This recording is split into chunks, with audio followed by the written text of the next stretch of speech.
Bonjour à tous, je suis heureuse de vous accueillir pour ce 4e numéro de notre émission Green Deal, le talk vert pour les pros. C'est une émission qui bénéficie du soutien du Fonds social européen dans le cadre du Fonds de transition juste, je le rappelle. Elle représente une excellente occasion de mettre en avant les entreprises, les organismes de formation, les partenaires clés du territoire qui œuvrent chaque jour en faveur de la transition écologique. Aujourd'hui, j'ai le plaisir de partager ce moment avec l'une des cofondatrices de l'association Make Sense, Alizé Lozakmer. Alizé, bienvenue. Merci beaucoup de Merci. m'avoir rejoint aujourd'hui.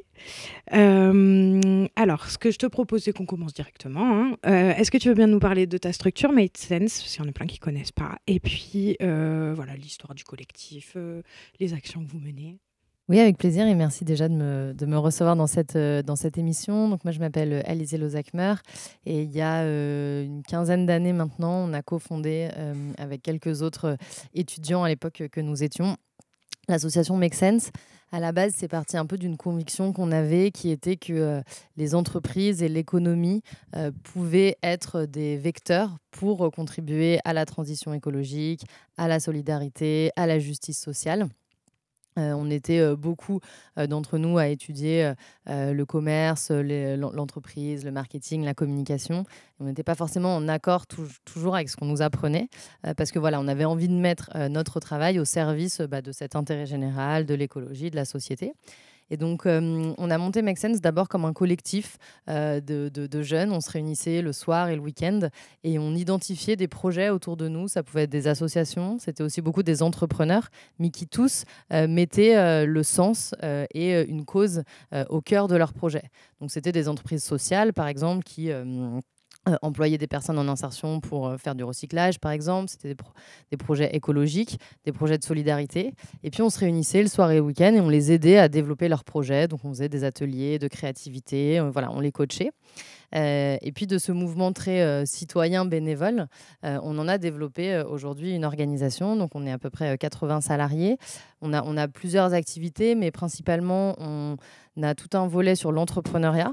Donc, on accompagne des jeunes porteurs de projets ou des entrepreneurs dans les différentes phases de développement de leur entreprise à impact social ou à impact écologique. Donc, on fait du coaching, de la formation, du financement. Et puis, on accompagne aussi toutes les personnes qui veulent trouver un emploi dans la transition écologique et sociale et donc qui veulent trouver du sens dans leur travail. Donc, on a une plateforme d'emploi où on répertorie à peu près 10 000 offres d'emploi. On a plein de parcours de formation aussi pour s'aider à s'orienter vers ces métiers. Et puis après, on a des programmes dans les entreprises où on aide les personnes qui sont dans les entreprises à mettre en place des actions plus écologiques ou sociales dans leurs entreprises. Ok, génial. Alors, je sais que ça fait partie des nombreuses activités et des nombreuses actions que vous menez chez Make Sense.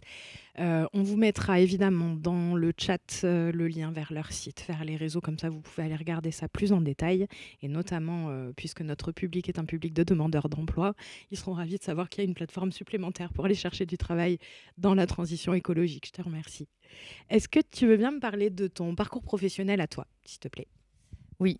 Donc moi, quand j'étais au lycée, j'avais une envie qui était de travailler dans le secteur humanitaire. J'étais assez touchée par ce que je voyais souvent à la télé ou ce qu'on entendait sur voilà, les catastrophes. Ça pouvait être des catastrophes écologiques, mais souvent ensuite, après, qui avaient des conséquences sur les populations. Donc, je voulais travailler dans l'humanitaire. On m'a recommandé d'aller étudier dans une école de commerce pour apprendre voilà, les métiers de l'organisation, de la gestion, donc ce que j'ai fait. Et au sein de cette école de commerce, je me suis intéressée à l'humanitaire, mais surtout après, je me suis intéressée à tout ce qui était institutions internationales et comment voilà, des institutions comme les Nations Unies ou des grandes organisations pouvaient aussi aider sur ces sujets. Mais tout ça, ça me paraissait toujours un peu loin, un peu... voilà, pas très dans l'action, pas très concret. Et c'est là que j'ai découvert l'économie sociale et solidaire, et ensuite l'entrepreneuriat social et écologique, qui a vraiment touché en moi à la fois cette question de comment est-ce qu'on peut travailler sur des sujets qui nous touchent et contribuer à une société positive et pas juste à enrichir des entreprises. Et en même temps, quelque chose de très concret, parce que l'entreprise, c'est sur le terrain, c'est sur les territoires, c'est à côté de chez nous. Et donc c'est à ce moment-là que je me suis dit, l'entrepreneuriat social, ça m'intéresse. Comment est-ce qu'on peut aussi innover pour l'écologie, pour l'environnement, pour la société. Et donc c'est là que j'ai rencontré, en allant m'intéresser à ce sujet. Donc je suis allée à des événements, je suis allée à des conférences. Voilà, j'ai essayé de comprendre. Je parlais un petit peu avec des gens. Et donc c'est là que j'ai rencontré les personnes qui avaient l'idée de Make Sense et que je les ai rejoints pour développer ensuite ce qu'est Make Sense. Donc moi, un peu mon cheminement, ça a été quelles sont mes compétences d'un côté, et de l'autre côté, qu'est-ce qui me touche et qu'est-ce que j'ai envie d'apporter dans cette société, et d'essayer de trouver quelque chose qui était à la croisée des deux. Et après, je pense que ça, c'est un conseil que je peux donner à tout le monde. C'est quand quelque chose nous intéresse, c'est pas facile, mais il faut y aller. Et donc, au début, on n'y connaît rien. Et du coup, j'ai repéré des conférences, des événements, y aller, rester un petit peu après, discuter avec des gens. Parce qu'il y a tellement de choses qui viennent d'une rencontre. Et puis après, on rencontre une deuxième personne, puis il nous met en relation avec une troisième personne. Et donc, c'est vraiment comme ça. Parce que dans mon école, ces sujets n'étaient pas bien traités. Donc voilà, de zéro connaissance, petit à petit, j'ai fait mon trou dans ce sujet-là. Et au début, ça peut paraître un peu intimidant de le faire, mais en fait, ça marche. Donc, c'est comment on va chercher de l'information si on ne la trouve pas directement. Exactement. Et développer sa curiosité pour essayer de mettre ses valeurs en lien avec ses compétences et trouver un endroit où on s'épanouit. Exactement. Et aussi les rencontres et ce qu'on appelle le réseau, mais c'est aller parler aux gens. Et puis souvent, moi, ce que je dis, c'est que à des moments, on rend un service à une personne, ou on vient aider à la fin d'un événement pour ranger. Et en fait, tout nous est rendu un jour. Alors parfois, il faut attendre, mais voilà. Et en fait, de certaines rencontres, le lendemain, vont déboucher sur une autre rencontre intéressante. Et donc voilà, aussi ne pas avoir peur d'oser aller vers les gens, parce que c'est comme ça aussi qu'on trouve des opportunités intéressantes. Ça, c'est un conseil intéressant quand même, hein, parce que dans l'ère du tout numérique, on a aussi besoin d'interactions sociales directes, et puis parfois un apéro, un coup de main en fin de réunion, un truc, ça peut déclencher quelque chose de chouette aussi. Ok. Et comment ça s'est fait la création de Make Sense alors? Du coup, la création de Make Sense, c'est donc d'abord, c'était donc, comme je disais, un réseau bénévole, et donc on se disait, on a envie de soutenir les porteurs de projets, les entrepreneurs ou les associations existantes qu'on trouve intéressantes. Mais on est quoi? On est jeune, on a 22 ans et demi, mais on a du temps et de la créativité. Donc, on faisait soit des ateliers le soir. Le concept, c'était une personne qui arrive avec son projet et une problématique. Et puis, on était 10 à imaginer des solutions intéressantes pour sa problématique. On faisait aussi des week-ends après où on se réunissait de partout en France pour parler de ces sujets. Comme je disais, apprendre à se connaître, sentir qu'on faisait corps tous ensemble. Donc tout ça, c'était bénévole. On formait des gens un peu partout en France pour qu'ils fassent ces ateliers. C'était aussi à l'international. Donc on formait des gens dans d'autres pays pour qu'eux-mêmes aussi soutiennent les entrepreneurs de leur pays.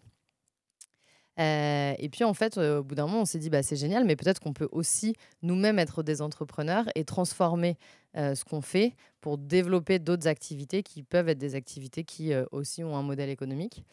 Donc c'est comme ça qu'on a lancé du coup un incubateur avec un lieu à Paris où on héberge des entrepreneurs, on accueille des événements. On a lancé ensuite des programmes de formation. Donc il y avait des entreprises ou des écoles qui nous rémunéraient pour pouvoir aller former leurs étudiants ou dans les entreprises à nos méthodes et à notre façon de voir l'innovation sociale et écologique. Donc voilà, c'est d'un mouvement très organique, citoyen, on est devenu petit à petit une organisation. Donc nous, on est une association, ça veut dire qu'on n'a pas d'actionnaires, mais on développe des activités avec un modèle économique pour pouvoir rémunérer des salariés. Et tout l'argent qu'on gagne, soit c'est pour rémunérer les personnes, payer les coûts qu'on a, et sinon on les laisse dans l'association pour continuer de développer les activités. Donc finalement, avec une association, on peut arriver à trouver le compromis entre le fait de faire vivre de l'entrepreneuriat et en même temps des projets, et rester dans quelque chose de plutôt sain économiquement, sans écraser tout le monde. Donc parfois, j'entends, quand on a une association, on ne peut pas gagner de l'argent. Ce n'est pas vrai. Quand on est une association, on peut avoir des revenus. Ça peut être des subventions, mais ça peut être aussi, on peut vendre des formations à des entreprises, par exemple. La grande différence, c'est que l'association, elle n'a pas d'actionnaire. Donc, à la fin, il n'y a pas une ou deux personnes qui récupèrent cet argent. L'argent, il reste dans l'association, donc il peut payer les salaires. Et en fait, ça nous permet aussi du coup de faire des activités parfois qui ne sont pas rémunérées. Donc le programme dont on va parler après, c'est un programme d'aide à l'orientation vers les métiers de la transition écologique. Évidemment que les jeunes ne payent pas. Mais comme on a développé ce modèle économique, on peut faire ça. Et donc pour moi, c'est ça l'intérêt de l'association. C'est d'un côté, on peut générer des revenus, mais on peut aussi développer des activités sans revenus parce que c'est la raison d'être de l'association. C'est hyper important de pouvoir montrer qu'il y a différentes manières de procéder quand même. Et avec tous les statuts différents qui peuvent exister, des fois on est un petit peu perdu. Donc c'est plutôt intéressant de savoir qu'on peut développer les choses avec humanité et tranquillité aussi, sans cette hyper compétitivité du marché. Sur votre site, donc makesense.org, votre vision, elle associe toujours la durabilité à l'inclusivité, qui sont des choses qui nous parlent bien quand même en mission locale. On parle souvent de durabilité, de monde durable, on entend partout, quand on aborde le réchauffement climatique, la dimension écologique, etc. On oublie souvent que ça implique d'engager tout le monde sur ce terrain-là. Et aussi qu'il nous faut considérer et améliorer la situation de chacun sur la planète. Parce que bon, là, on parle beaucoup de ce qui se passe chez nous, mais comment ça se passe dans la globalité. Comment on s'y prend concrètement et quels sont les outils de Make Sense pour aller dans le sens de cette durabilité et inclusivité? Oui, alors c'est une très vaste question, mais déjà commencer par dire que quand nous, on s'est lancé, on parle d'économie sociale et solidaire ou d'entrepreneuriat social, mais en fait, à chaque fois, c'est entrepreneuriat social et environnemental. Et sans que, à l'époque, on puisse vraiment l'expliquer, le social et l'environnemental, pour nous, ça allait ensemble. Et c'est vrai qu'à des moments, je réfléchissais, je me disais, pourquoi on met les deux, en fait? Bon, et progressivement, j'ai compris, c'est en fait derrière tout ce qu'on peut faire pour la justice sociale ou l'environnement et le climat, c'est une question de respect de la vie en général, et c'est juste de se dire on est tous ensemble et encore plus entourés d'une planète, de la biodiversité, des animaux, des écosystèmes, etc. Personne n'a le droit de détruire que ce soit des vies humaines, non humaines, des ressources naturelles, etc. Et donc derrière toutes les dimensions sociales et écologiques, pour moi, c'est une même démarche.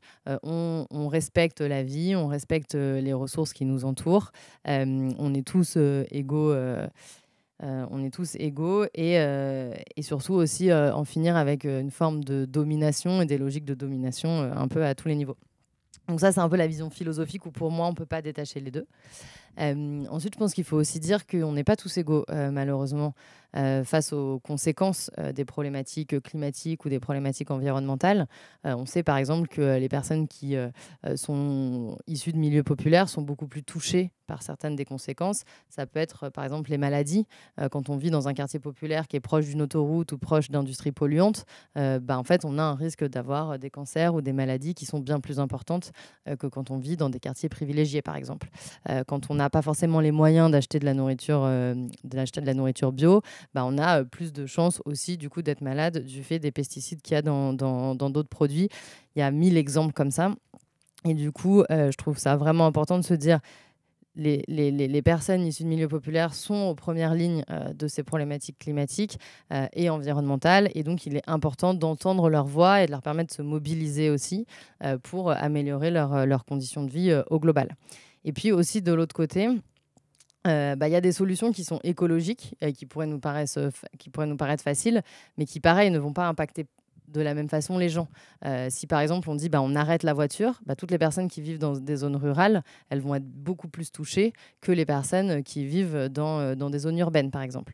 Et donc voilà, à la fois parce qu'on est plus touché par les conséquences, mais aussi parce que les solutions, on ne peut pas faire des solutions qui sont que écologiques et qui sont complètement antisociales. Ça serait injuste, et deux, ça provoquerait évidemment des grosses revendications, et donc ça ne pourrait pas tenir. Donc voilà, c'est pour ça que pour moi, il y a un vrai enjeu de mener une transition juste, c'est-à-dire qu'on fasse évoluer nos modèles, mais tout en s'assurant que ça soit juste et que tout le monde ait les moyens aussi de s'adapter aux évolutions qu'on va voir. Et donc, une fois qu'on a dit ça, c'est un peu aussi philosophique, théorique. Nous, on s'est dit, il y a plusieurs sujets sur lesquels nous, on peut, Make Sense, aider, et notamment les jeunes qui viennent de milieux peu populaires, à s'engager sur l'écologie. Le premier, c'est de se dire, bah oui, potentiellement, dans nos quartiers ou dans les zones rurales, on est plus touché, par certains sujets. Bah, comment est-ce que collectivement, on va faire entendre notre voix pour demander à notre maire de mettre en place des panneaux solaires, pour demander à ce que de l'alimentation bio et donc bonne pour la santé ou des fruits et légumes soient accessibles à des prix accessibles, etc., etc. Donc, comment ensemble on mène des actions pour avoir accès aussi à des bonnes conditions de vie et des conditions saines. Et de l'autre côté, eh ben, il y a les opportunités de plein d'emplois et de formations dans les métiers de la transition écologique. Si on arrive à accélérer cette transition écologique, demain, il y a plein de nouveaux métiers qui émergent. Et ben, ces métiers, il faut qu'ils soient accessibles aussi, il faut qu'ils soient connus de tout le monde, parce que c'est des vraies opportunités professionnelles. Et donc, c'est sur ces deux axes qu'on agit pour essayer de contribuer à notre humble mesure à permettre une transition écologique qui soit juste socialement. Je te remercie pour ces explications parce que je suis persuadée qu'on n'a pas assez en tête cette notion de transition juste, en fait, telle qu'on l'entend là, comme tu l'avances. Il y a des choses qu'on ne peut pas dissocier, en tout cas, et on ne peut pas rester que sur une partie du problème. Il y a des choses à régler de façon un petit peu plus globale et en même temps suffisamment personnalisée pour que tout le monde puisse y trouver son compte, quoi. C'est important. Et ça fait une transition intéressante sur la suite de ma question. Il y a une notion que j'ai beaucoup aimée dans votre site. C'est celle de formation à l'action pour redonner pouvoir et espoir. Déjà, c'est une très belle formulation. Mais au-delà de ça, ça veut dire qu'a priori, le pouvoir d'agir, ça s'apprend. Est-ce que tu peux m'en dire plus là-dessus ? Oui, le pouvoir d'agir, ça s'apprend et je pense que ça s'apprend malheureusement pas encore assez à l'école. Qu'est-ce que ça veut dire ? Ça veut dire qu'aujourd'hui, je pense qu'on est dans une société qui est, on le sait, de plus en plus individualisée, où en fait, on nous fait croire souvent que si on arrive à consommer, à avoir les nouveaux téléphones, les nouveaux habits, voilà, et à vivre et à profiter de sa vie, bah, on est heureux.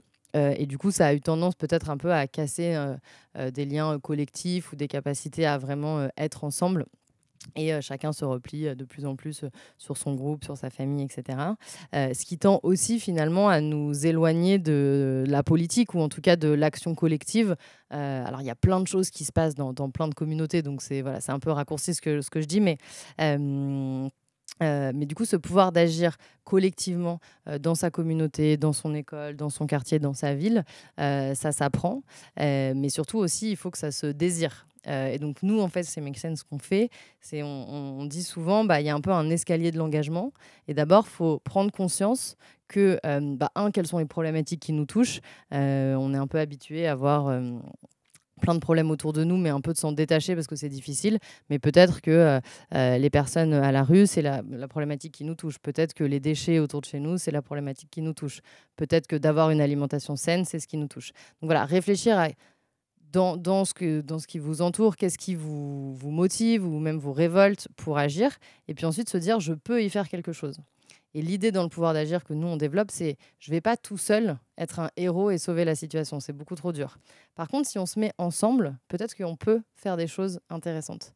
Et donc, nous, dans notre escalier de l'engagement, c'est prendre conscience des problématiques et de ce qu'on peut s'engager, se sentir concerné, se dire ah ouais, moi je peux faire quelque chose, mais ensuite apprendre à agir en collectif parce que c'est ça pour nous la clé pour développer des choses.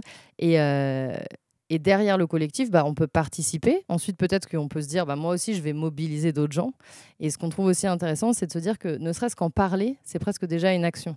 Il y a beaucoup de gens qui sont un peu stressés aujourd'hui par les problématiques climatiques, mais qui n'en parlent pas trop. Alors qu'en fait, en parler, ça pourrait permettre déjà de convaincre d'autres gens que c'est une problématique importante.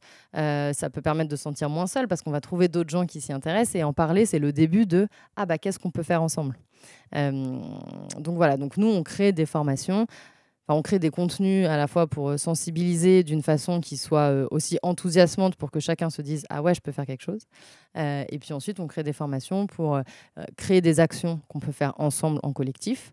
Donc, ce que je vous disais tout à l'heure, voilà, on crée aujourd'hui des fiches actions où on dit si vous êtes 10 jeunes dans votre quartier, voici ce que vous pouvez faire pour aller voir votre maire, pour aller voir les commerçants et les convaincre d'utiliser des contenants recyclables, par exemple.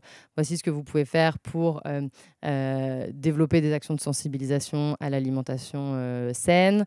Voilà, on crée ces fiches actions et puis après, on forme les gens pour qu'ils agissent et pour qu'ils mobilisent d'autres gens et que petit à petit, de quelques-uns, on devienne beaucoup. Et c'est comme ça qu'on pense qu'on peut faire changer les choses, en fait. C'est vraiment quand on arrive à collectivement agir et s'organiser. Et donc, ça peut être des actions très concrètes, mais ça peut être aussi des actions pour revendiquer des choses. Et puis, ça peut être aussi des actions pour s'orienter soi-même dans un métier ou un emploi relié à la transition écologique. Il y a plein de manières d'agir finalement. Il y a tout plein de façons d'agir et l'important, c'est de ne pas être seul. Oui, le collectif. On l'oublie un peu, hein, c'est vrai. Hein. Parce que ce que tu expliquais tout à l'heure est très, très juste là-dessus. Qu'on apprenne à nouveau à se réunir sur tout ça. Et alors, aujourd'hui, vous êtes un organisme d'accompagnement, de soutien, finalement, au travers de ces fiches actions et de toutes les autres actions que vous pouvez mener. À vos commencements, est-ce que vous avez bénéficié vous-même d'un parcours d'accompagnement particulier dans le cadre de l'entrepreneuriat ou pour professionnaliser votre projet ou pas du tout? Oui, alors c'est oui et non. On a eu, quand Make Sense a commencé, on était aussi dans un incubateur qui était situé dans une école à Paris.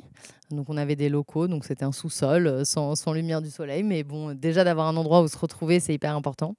Donc je pense que ça, c'est toujours trouver les lieux où on va se retrouver pour s'organiser, c'est quand même important. Après, on se retrouvait souvent dans des bars. On cherchait des bars où il y avait des coins un peu tranquilles. Donc ça, c'était gratuit. Et puis après, on a eu quelques années plus tard une reconnaissance d'un réseau qui s'appelle Ashoka, qui valorise et accompagne les entrepreneurs sociaux dans leurs projets. Donc, une des personnes qui s'appelle Christian Vanizette a eu cette reconnaissance de Fellow Ashoka et donc nous ont accompagnés. Et en même temps, j'ai dit oui et non, c'est que ce qu'on a fait il y a 15 ans, c'était quand même assez nouveau. C'était à la fois un projet bénévole, un projet de mouvement. Après, on générait un modèle économique. On parlait d'entrepreneuriat social. Les gens nous disaient, mais ça ne va pas ensemble, ces deux mots. Donc, il y a aussi beaucoup de choses qu'on a fait un peu par nous-mêmes et un peu la logique de la débrouille, d'inventer au fur et à mesure notre modèle. Et c'est ce que moi aussi, j'ai beaucoup aimé inventer en fait des nouveaux modèles et pas se dire faut que ça soit une entreprise comme ci ou faut des chefs comme ça et voilà de créer un peu ce qui nous paraissait pertinent. Mais c'est sûr que de s'entourer, d'avoir accès à des lieux ou à des gens plus expérimentés, ça permet quand même d'accélérer et d'éviter certaines erreurs qui nous font perdre du temps, quoi. C'est intéressant ce que tu dis, parce que c'est une question qu'on pose souvent dans cette émission-là. Parce que jusque-là, on a surtout eu des entrepreneurs. Quasiment tous nous parlent d'accompagnement. Et c'est important d'aller chercher de la ressource. Et c'est important aussi de se laisser la liberté de réfléchir les choses par soi-même. Parce que les cases, on connaît bien chez nous quand même. Moi, je pense qu'il y a des moments, c'est vrai qu'on me recommandait de faire un business plan comme ci, etc. En fait, je ne comprenais pas fondamentalement ce que j'étais en train de faire. Et donc, j'essayais de faire l'exercice presque à des moments pour montrer que j'étais la bonne élève aux accompagnateurs. Je pense que si vous entreprenez, faut prendre les conseils, mais après, il faut se faire confiance. Et en fait, si on fait qu'un amas de conseils de plein de gens différents, ça ne va pas donner grand-chose. Donc, je trouve que c'est important de prendre les conseils et puis à des moments de se poser et de se dire qu'est-ce que j'applique, qu'est-ce que j'applique pas. Et en fait, c'est quoi aussi moi, mon intuition, mon rêve, mon ambition que j'ai envie de faire. Parce que c'est aussi comme ça qu'on fera des choses différentes. Et je pense qu'aujourd'hui, toutes les recettes du passé, toutes ne sont pas bonnes pour construire le futur. Donc voilà, c'est un juste équilibre. Et c'est pour ça que je trouve que c'est important de ne pas entreprendre tout seul ou toute seule. Parce que c'est vrai que si on entreprend toute seule, en fait, c'est dur de faire ce ping-pong toute seule dans sa tête par rapport aux conseils. Donc voilà, nous, on avait des conseils et puis après, on se faisait des réunions entre nous. Bon, qu'est-ce qu'on fait, comment on fait? Et puis voilà, c'est pour pas non plus suivre des chemins tout tracés. Surtout que si vous entreprenez, plein de gens vont vous donner des conseils différents. Donc en plus, si c'est un patchwork de conseils qui sont pas cohérents entre eux, ça donne rien du tout, quoi. On a vite fait de rien faire. Ouais. Donc ouais. C'est vrai que ça, c'est un peu typique. Tout le monde va donner son avis et tout le monde va expliquer comment il faut procéder. Voilà, mais les gens, ils sont pas au quotidien dans le projet, donc c'est facile de donner des conseils quand même. Prendre un peu de recul et puis voir un peu comment nous, on a envie de procéder. Mais du coup, il y a toujours cette notion de collectif, finalement. C'est de dire, peu importe où on va chercher l'information, mais en tout cas, on a besoin de miroirs, on a besoin d'échanges, on a besoin d'infos, de ressources. Et j'imagine que depuis vos débuts comme groupe Facebook, parce que j'ai lu ça m'a fait rire quand même sur le site, quand on regarde tout ce qui a été mis en place... Ah oui, déjà oui, un petit peu. On va nous dire qu'on est boomer. Mais donc démarrage en 2010, il me semble-t-il, comme groupe Facebook. Vous avez dû nouer un certain nombre de partenariats depuis. Ils ont tous leur importance, évidemment. J'imagine qu'ils sont nombreux en plus. Mais est-ce que tu pourrais nous parler de ce que tu considères comme un peu déterminant dans votre cheminement ? Oui, alors on a eu beaucoup de partenariats, des partenariats financiers, donc des gens qui nous ont financés. Et après, plein de partenariats opérationnels, comme on a d'ailleurs avec les missions locales. Peut-être, moi, je voulais dire j'avais deux partenaires en tête. Les premiers, c'est une fondation qui n'existe plus aujourd'hui, mais qui s'appelait la Fondation Lund. Et je crois que c'est une des fondations qui nous ont le plus tiré vers le haut, dans la mesure où eux-mêmes n'étaient pas juste... c'était monté par une famille.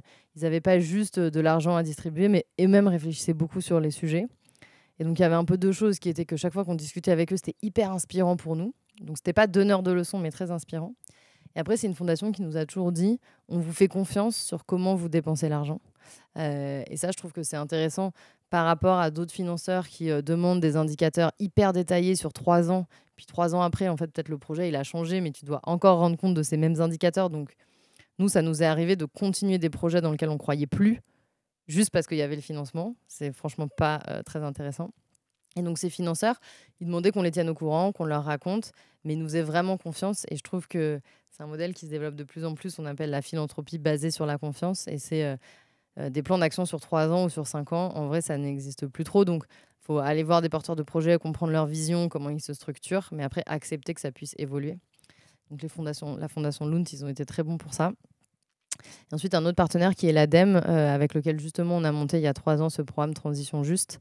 Et eux, c'est aussi intéressant parce qu'on a bien co-construit le projet. Ça a été les premiers à croire dans cette intention qu'on avait de travailler sur l'écologie et les jeunes de milieux populaires, et qui nous ont fait confiance aussi sur on va faire une recherche-action, on va donner la parole aux jeunes, on va comprendre ce dont ils ont besoin pour développer ce programme. Et puis comme l'ADEME, donc pour ceux qui ne connaissent pas, c'est l'agence en charge de tout ce qui concerne l'environnement et l'énergie en France. C'est aussi un acteur très crédible, et donc qu'eux, ils croient dans le projet au début, ça nous a aidé ensuite à aller chercher d'autres financements. Donc c'est vrai que c'est toujours intéressant de travailler main dans la main comme ça avec des acteurs institutionnels qui ont un peu pignon sur rue, quoi. C'est sûr que ça donne une autre portée au projet, hein, forcément. Moi, on a fait beaucoup de choses là dernièrement. Ils ont mis plein d'actions en place dans le cadre du Fonds de transition juste aussi, avec un certain nombre de conférences, et toujours de qualité. Et donc, je suppose que c'est toujours un partenaire aujourd'hui avec qui vous continuez de collaborer. Bon, on parle de partenariat, on parlait de missions locales il n'y a pas si longtemps. Est-ce que tu pourrais nous parler des actions réalisées auprès des missions locales? Parce que je sais que vous en avez fait quelques-unes. Oui, donc en effet, comme je disais, ça fait 3 ans qu'on a développé ce programme qui s'appelle Transition Juste. On est parti de ce constat que j'expliquais tout à l'heure, qui est les jeunes et les milieux populaires sont les plus impactés par les conséquences du dérèglement du climat, ou de perte de biodiversité, ou de pollution, comme on en parlait. Mais ils sont assez peu mobilisés en faveur de l'écologie, notamment parce que les mouvements et les associations qui parlent d'écologie ne viennent pas de ces personnes, et sont un peu hors sol pour ces jeunes. Et donc on s'est dit, qu'est-ce que nous on peut faire? Pas tant pour leur dire fais ci, fais ça, mais plutôt pour, comme on disait, développer leur capacité d'action sur les sujets de la transition environnementale et climatique, qui est dans tous les cas quelque chose qui va arriver. Donc, on a fait 1 an de recherche-action avec notamment une association qui s'appelle GetUp, avec Unicité aussi, et avec d'autres associations. Et donc, c'est là qu'on a identifié ces 2 axes. Comment développer les capacités d'action des jeunes pour améliorer leurs conditions de vie, l'accès à la mobilité à vélo, l'accès à une alimentation saine, par exemple, l'accès à un logement sain aussi. Et de l'autre côté, comment permettre aux jeunes de découvrir et de s'orienter vers les métiers de la transition écologique, qui sont pour beaucoup des métiers d'avenir, qui sont sur nos territoires et qui sont encore trop peu connus, et pourtant qui recrutent. Et donc sur ce second axe lié à l'orientation, on a développé des modules de sensibilisation et d'orientation pour permettre aux jeunes de découvrir les métiers dans l'absolu, et puis après des offres d'emploi, ou alors des parcours de formation qui sont associés. Et donc on forme des jeunes, mais on forme aussi beaucoup les personnes qui accompagnent les jeunes. Donc on a formé plein d'associations, et donc on a notamment formé un certain nombre de conseillers des missions locales pour qu'ils comprennent un peu de quoi on parle quand on parle de transition écologique, qu'ils comprennent ce que je disais tout à l'heure, que transition écologique et justice sociale, c'est pas opposé, ça peut même ne faire qu'un, et qu'ils puissent ensuite pouvoir mieux accompagner les jeunes qui conseillent dans leur parcours.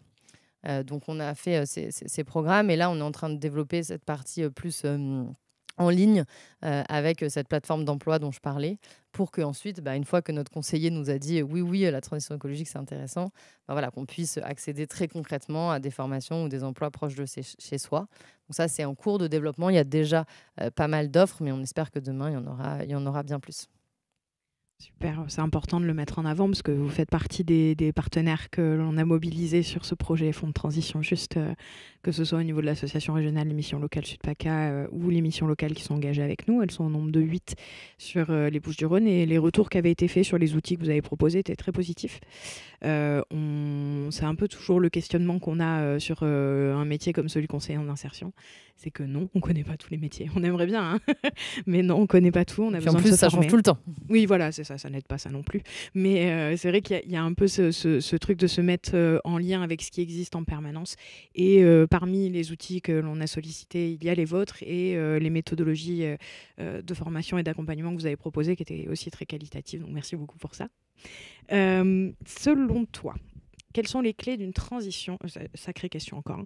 Quelles sont les clés d'une transition vers un monde durable et inclusif? Qu'est-ce qu'on doit changer, nous, dans notre manière de voir les choses, que ce soit à l'échelle individuelle ou collective?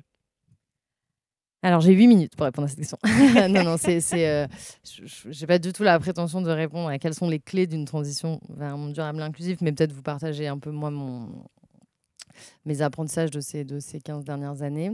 Je pense déjà se dire que tout ça, c'est une affaire de système, de monde économique, de société, et pas que de comportement individuel. Même si chacun et chacune, on était 100% exemplaires sur nos comportements, nos consommations, qu'on n'achetait plus d'habits, qu'on recyclait 100% de nos déchets, qu'on prenait que des transports publics électriques, ça ne diminuerait que 25% des émissions. 75% des émissions de notre pays, ils sont dus à nos consommations collectives. Donc, au transport, aux industries, à la distribution, à l'agriculture, à la façon dont on gère nos déchets, etc., etc. Donc, tout ça, c'est une affaire de système. Donc, ça veut dire faut pas se culpabiliser en se disant « Mon Dieu, j'ai jeté un emballage plastique pas au tri ou j'ai acheté un nouveau vêtement ». Pour moi, c'est important de vraiment faire attention à ces consommations parce que c'est ce qui nous appartient, sans non plus tomber dans une anxiété totale de... Voilà. Et une fois qu'on se dit que c'est une affaire de système, c'est là où je trouve que le travail, il y a plusieurs espaces, mais il y a le travail dans lequel on peut avoir un impact. On passe quand même 8 heures de notre journée à travailler. Et donc, du coup, si on va mettre son énergie, ses compétences, sa force de travail au service d'une entreprise qui participe à la transition écologique, c'est bien plus impactant même que peut-être ses comportements individuels. Et c'est là où, du coup, j'en reviens aussi sur cette notion de collectif. C'est que, donc, il y a son travail au sein d'une entreprise, du coup, avec d'autres. Et puis après, collectivement, on peut faire un peu bouger les lignes. On voit que quand il y a des dizaines de milliers de personnes qui signent des pétitions pour éviter un nouveau projet d'autoroute, par exemple, ou pour éviter la construction d'un nouveau centre de loisirs ultra polluant, ça marche. Et donc, en fait, que quand collectivement, on s'organise pour montrer notre désaccord, ça peut marcher. Je ne dis pas que ça marche tout le temps, mais ça peut marcher. Et en tout cas, si on ne le fait pas, c'est sûr que ça ne marchera pas. Donc voilà, je trouve que se dire comment je peux agir collectivement dans une entreprise ou même en dehors, c'est ça qui, pour moi, donne de la force. Et je citerai Valérie Masson-Delmotte, qui est une chercheuse du groupe du GIEC, donc qui est un groupe d'experts du climat au niveau international. Elle dit c'est l'action collective qui nous évite de tomber dans la dépression ou qui nous donne en tout cas de l'optimisme. Et c'est vrai que quand on se met à agir, c'est comme ça aussi qu'on se dit ok, on peut faire bouger les choses. Et puis après, globalement, je trouve que je l'évoquais un petit peu tout à l'heure, mais on survalorise aujourd'hui dans notre société tout ce qui est de l'ordre du matériel. Acheter des nouvelles choses, partir en vacances loin, se construire une plus grande maison, etc. Et je trouve qu'il y a un seuil jusqu'auquel c'est important. Il faut que chacun puisse vivre dans des conditions dignes d'habitat, avec ce dont il a besoin pour vivre. Mais à partir de ce point, je trouve que c'est intéressant ensuite de se dire, est-ce qu'il n'y a pas des choses intangibles, plus humaines, plus locales, qui ont autant d'intérêt? Et plutôt qu'une après-midi au supermarché, une après-midi à construire un parc, par exemple, dans son quartier. Et donc aussi un peu dans la façon dont on se projette dans la vie, je trouve, de se dire: «J'ai besoin d'un confort matériel» et ça, c'est complètement OK pour tout le monde. Mais à partir de ça, peut-être que ce qui me donnera encore plus d'énergie une fois que je suis bien dans ma vie, c'est de faire des choses avec d'autres gens. Et donc voilà, de dématérialiser un peu la société pour reprendre du temps à passer du temps ensemble. Et ça, je trouve que c'est intéressant. Et malheureusement, aujourd'hui, tout ce temps-là, il n'est pas compté dans la productivité, il n'est pas compté dans le PIB. Donc voilà, il a tendance à être un peu invisibilisé. Alors que pour moi, c'est une des vraies richesses que d'être humain aujourd'hui. Donc, euh, donc voilà, trouver ce juste équilibre entre vivre dignement et vivre correctement. Et puis ensuite se dire qu'est-ce que je peux faire aussi pour euh, plus être connecté. Et du coup, je trouve que c'est intéressant dans notre façon de voir les choses aussi et de percevoir ce qui a de la valeur ou ce qui en a pas. Tu as plutôt bien répondu, hein, au vu du peu de temps que tu avais pour le faire. Non, vraiment, c'est important tout ce que tu dis là, de déculpabiliser déjà. Je trouve que c'est une notion qui est importante. On nous culpabilise beaucoup, beaucoup, beaucoup. Il y a beaucoup de gens qui vivent l'éco-anxiété, le public jeune particulièrement. Quand on en échange avec eux, beaucoup nous disent: «Mais attendez, c'est de votre faute et vous arrivez, vous nous dites qu'il va falloir vivre complètement différemment, etc.» Bon, bah, comment on ouvre le dialogue là-dessus? Comment on agit collectivement pour arrêter de se culpabiliser aussi? Parce que quand on est dans son coin, on est plus écrasé que porté. Et donc tout ça, c'est hyper important. Et puis de savoir qu'on peut contribuer à différentes échelles aussi. Et en effet, l'emploi est une manière d'y contribuer aussi. Qu'est-ce que je donne et qu'est-ce que je nourris au travers de mon travail? Donc là, il y a plein de choses à réfléchir, mais ça donne beaucoup plus envie de se bouger quand on voit les choses de cette façon-là, qu'en se disant tout ce qu'on s'interdit de faire, en fait, hein. C'est bien d'avoir une vision un peu plus positive aussi, quand même, de tout ça. Alors, on a un public de demandeurs d'emploi, on le disait. Est-ce que tu saurais me dire où se trouvent les opportunités d'emploi dans la transition écologique aujourd'hui, alors? Ouais, alors pour donner un peu quelques grands chiffres, même si c'est un peu théorique, il y a 8 millions d'emplois dans les 10 prochaines années qui vont être changés du fait de la transition écologique, donc soit des nouveaux emplois, mais soit aussi des emplois qui vont évoluer. Et il y a des secteurs qui vont recruter vraiment des nouvelles compétences. Il y a notamment le secteur du bâtiment, parce qu'il y a 190 000 emplois qui ont besoin d'être créés pour tout ce qui concerne la rénovation des bâtiments. Vous le savez peut-être, mais aujourd'hui, on consomme beaucoup d'énergie parce que les bâtiments sont ce qu'on appelle des passoires. Ils sont mal isolés. Donc, c'est beaucoup de chauffage l'hiver, beaucoup de clim l'été. Donc, il faut rénover ces bâtiments pour mieux les isoler. Et bonne nouvelle, c'est que quand on a un bâtiment qui est mieux isolé, bah, on y vit mieux parce que c'est pas humide, parce qu'on crève pas de chaud, parce qu'on ne meurt pas de froid l'hiver quand on n'a pas les moyens de se payer le chauffage. Donc voilà, encore un sujet qui a vraiment un lien avec l'écologie, le climat et avec le bien vivre et le social. L'industrie aussi, il y a près de 100 000 emplois qui vont être créés en industrie, notamment si on maintient nos efforts pour réindustrialiser en France et donc produire en France des choses qui ne seraient pas produites ailleurs. Pardon.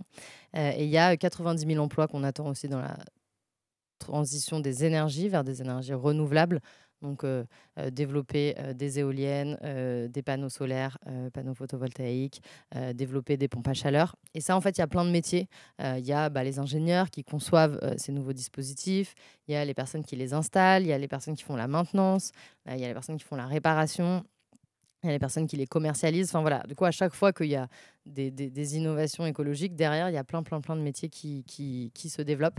Et puis après, il y a encore d'autres secteurs. Il y a tout ce qui concerne l'eau et la gestion de l'eau, tout ce qui concerne l'agriculture. Comment est-ce qu'on a des exploitations agricoles qui sont plus respectueuses aussi du vivant, qui sont sans pesticides. Et donc là, il y a plein de métiers aussi nouveaux qui vont se créer. Et puis aussi, ce que je voulais dire, c'est qu'il y a des métiers directs, installateur de pompe à chaleur, par exemple, qui est un exemple qui ressort régulièrement. En fait, il y a tous les métiers indirects. En fait, si vous êtes intéressé par la comptabilité, être comptable dans une entreprise qui est intégrée dans la transition écologique, c'est aussi participer à cette transition écologique-là, plutôt que d'être comptable dans une entreprise polluante, par exemple. Et donc, en fait, il y a il y a tous les métiers indirects. Et après, ce qui est aussi intéressant de voir, c'est qu'il y a des métiers qui peuvent être, en fonction de là où on les met en place, qui peuvent être plus ou moins positifs. Donc, par exemple, quand on est soudeur, en fait, il y a énormément besoin de soudeurs aujourd'hui dans les énergies renouvelables. Il y a aussi besoin des soudeurs dans l'industrie pétrochimique ou pétrolière. Donc, voilà. Donc, aussi, derrière un métier, c'est aussi intéressant si vous avez des métiers qui vous intéressent, de vous dire dans quel contexte je peux l'appliquer pour que ça contribue à une société plus écologique si c'est quelque chose qui vous motive. Donc finalement, plein de façons différentes de faire vivre l'écologie dans le monde professionnel. Ouais. C'est auprès de qui je contribue et quel type de métier. Et donc la différence en effet entre les métiers verts et les métiers verdissants qui font que finalement, il y a plein d'opportunités.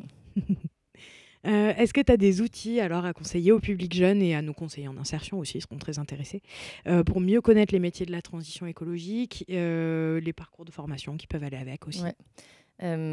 Comme je le disais, il y a du coup, nous on a cette plateforme qui s'appelle Jobs That Make Sense, et donc je crois qu'on va vous partager le lien pendant cette vidéo. Vous pouvez, il y a plein de filtres en fonction de là où vous habitez, votre niveau de diplôme.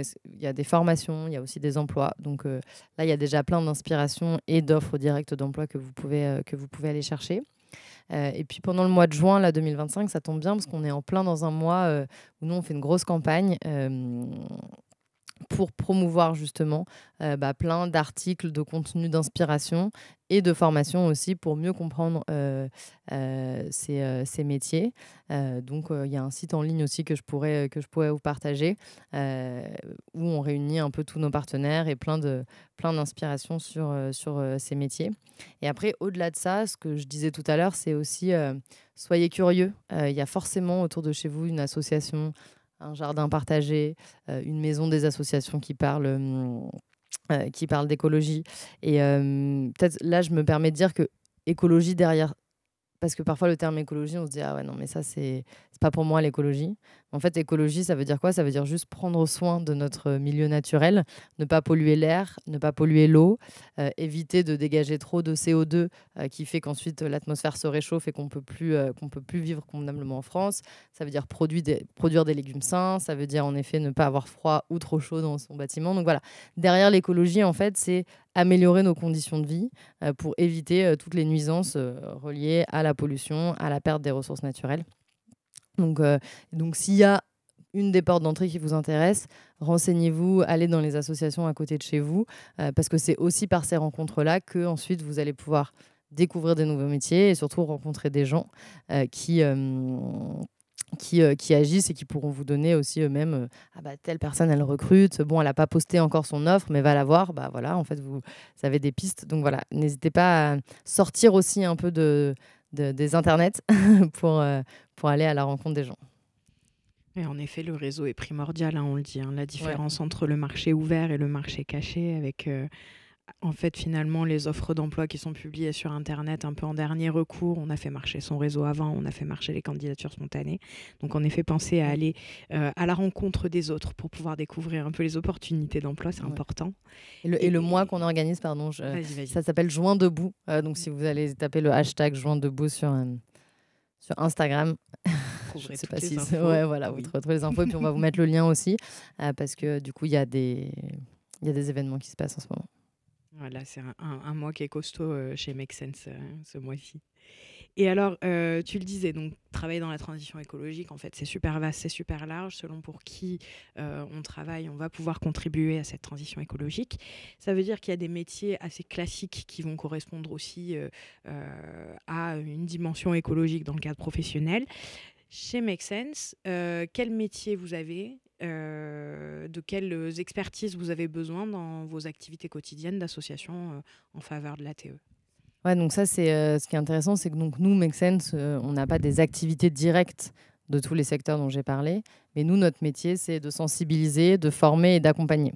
Donc les métiers chez Make Sense, c'est des facilitateurs. On facilite des ateliers pour faire que les gens travaillent ensemble.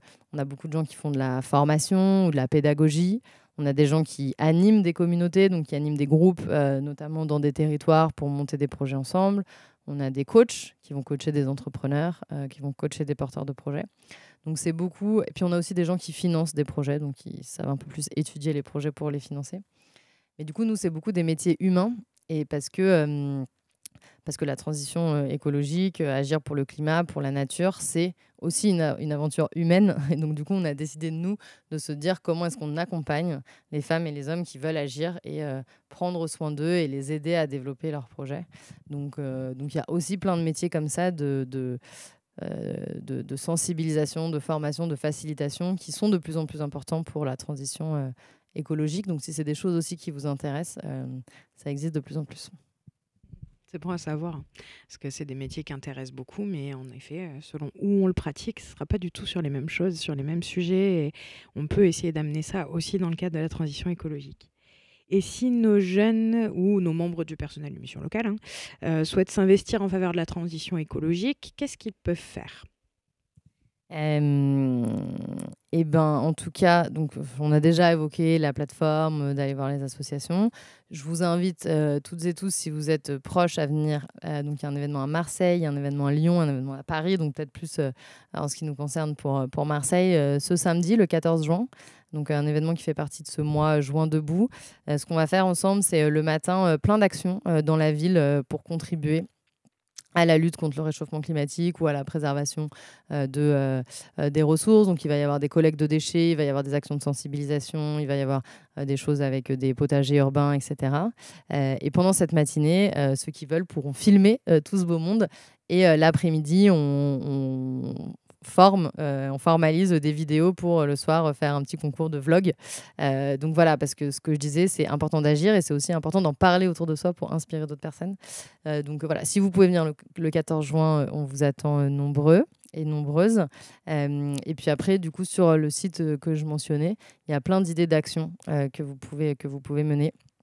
Et après, moi, je dis toujours, parlez-en autour de vous. Je pense que le sujet du climat, de l'environnement peut-être à certains moments devenir un peu un sujet tabou. Ah non, n'en parle pas. Alors qu'au contraire, ça doit être un sujet où on se mobilise tous, où on se motive ensemble. Et donc, si c'est un sujet qui vous préoccupe, parlez-en dans votre famille, à vos amis, etc. Sans être donneur de leçons ou donneuse de leçons, mais plus voilà, pour débattre, pour voir comment est-ce que les gens, ça les touche. Parce que c'est aussi, comme je disais, un changement humain et on a besoin d'être de plus en plus à être mobilisés sur ce sujet. Et donc déjà, avoir des débats, partager des articles de presse que vous lisez, etc. à votre famille, c'est pas simple, mais c'est aussi hyper important.